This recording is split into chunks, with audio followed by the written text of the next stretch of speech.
भगवान शिव ने ही क्यों पिया समुद्र मंथन का विष। क्षीर सागर में देवताओं और राक्षसों ने मिलकर अमृत की प्राप्ति के लिए समुद्र मंथन किया। जब मंथन शुरू हुआ तो सबको आखिर उस अमृत की तलाश थी, जिसे पाने के लिए देवता और दानवों में होड़ मची हुई थी। ऐसे में दोनों ने परस्पर मंथन जारी रखा।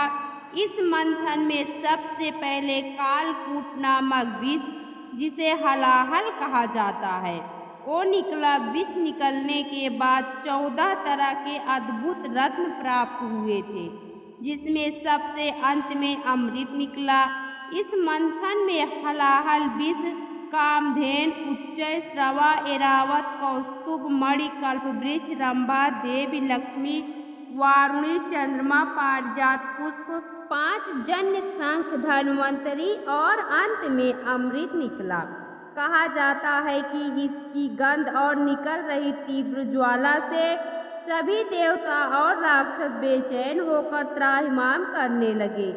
इसे कहीं फेंका नहीं जा सकता था, किंतु इसका तेज इतना तेज था कि समस्त सृष्टि विनाश हो सकती थी।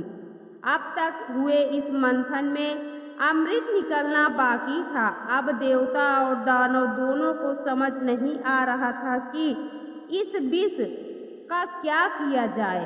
अमृत तो सभी को चाहिए था, ऐसे में इस विष का क्या करें, इस बात की चिंता दोनों पक्षों को सता रही। जब देवता और दानवों को कोई उपाय नजर नहीं आया तो सभी मिलकर देवों के देव महादेव के पास सहायता मांगने पहुँचे। उन्होंने महादेव से कहा, महादेव, आप ही हम लोगों का कल्याण कर सकते हैं, और इस मंथन से निकले विष का क्या उपाय किया जाए, इसे लेकर याचना करने लगे। महादेव ने देखा कि देवता और दानव इस हलाहल का कोई हल नहीं निकाल पा रहे हैं, और इसे कहीं सृष्टि पर छोड़ा गया तो इस विष के द्वारा संपूर्ण सृष्टि का विनाश हो जाएगा। न तो किसी राक्षस में इतनी क्षमता थी और न ही देवों में इसे ग्रहण करने की ताकत। तब स्वयं देवों के देव महादेव ने ही इस हलाहल को पीने का बीड़ा उठाया।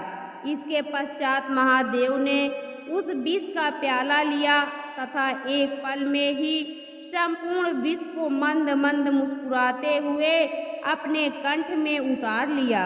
कंठ तक आते आते भगवान महादेव का कंठ नीला पड़ने लगा। इसे देख माता पार्वती ने महादेव के कंठ पर तुरंत हाथ रख दिया और उस विष को नीचे उतरने से रोक लिया, जिसकी वजह से वह विष महादेव के कंठ में ही स्थिर यानी रुक गया।